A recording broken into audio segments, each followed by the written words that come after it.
સુરતના મગદલ્લા બંદર પાસે રણછોડ નગરમાં રહેતો 15 વર્ષીય તુષાલ શેટ્ટી તેના મિત્રો પરેશ અને મગિયા સાથે શનિવારે સાંજે ઘરેથી નીકળ્યો। ત્રણેય પોતાના મિત્ર અમિતની જન્મદિવસની ઉજવણી કરવા માટે ગયા હતા।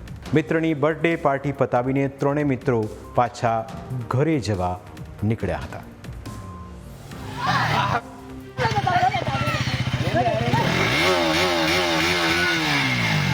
देख रहे भाई हाँ टायर कितने का था पता भी है। चलो चलो चलो जाना है हम लोग को अभी कुछ बना रहे थे। आ रहा है राइट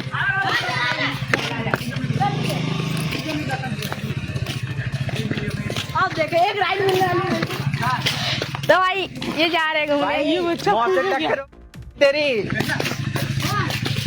ये इन लोग को बोलो मेरे को छोड़ने आने के लिए आ जाएंगे बहुत अभी मुझे वो लाइट खत्म है लाइट अभी गाइस लाइट में बने रहो। चलो जाने दे मुझे और जान दे KTM સ્પોર્ટ્સ બાઇક પર ત્રણ મિત્રો સવાર થઈને નીકળી પડ્યા। તેમની મોજ મસ્તી ઉપરથી લાગતું હતું કે તેમને ઘરે જવાની કોઈ ઉતાવળ હશે નહીં।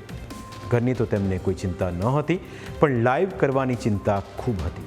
એટલે તેઓ કેટલી સ્પીડમાં બાઇક ચલાવી રહ્યા હશે તેનું લાઈવ કરવા લાગ્યા અથવા તેનો વિડીયો રેકોર્ડ કરવા લાગ્યા। રીલ બનાવવાની ઘેલછા અને સોશિયલ મીડિયા પ્લેટફોર્મ પર લાઈવ થવાની લાહીમાં યુવાનો કેવા કેવા સ્ટન્ટ કરતા હોય છે તે આ વિડીયોમાં જોવા મળ્યું।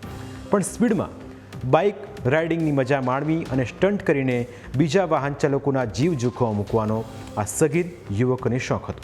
તેઓ ફૂલ સ્પીડમાં બાઇક દોડાવી રહ્યા હતા।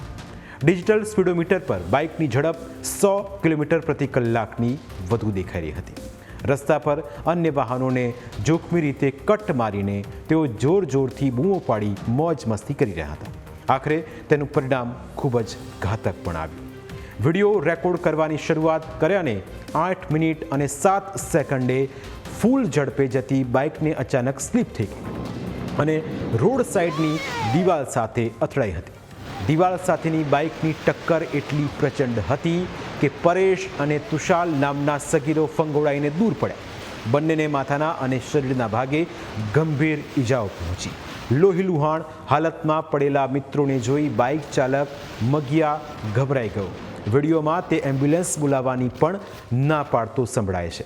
કદાચ તે પોલીસ અને પરિવારના ડરથી ગભરાઈ ગયો હશે। જો કે રાહદારીઓએ માનવતા દાખવી તુરંત 108ને જાણ કરી। ઘટના બાદ ત્રણેયને તાત્કાલિક ખાનગી હોસ્પિટલમાં ખસેડવામાં આવ્યા, જ્યાં ફરજ પરના તબીબોએ પરેશને મૃત જાહેર કર્યો, જ્યારે તુષાલ ગંભીર હાલતમાં વેન્ટિલેટર પર છે, જેનું સારવાર દરમિયાન મોત નીપજ્યું હતું।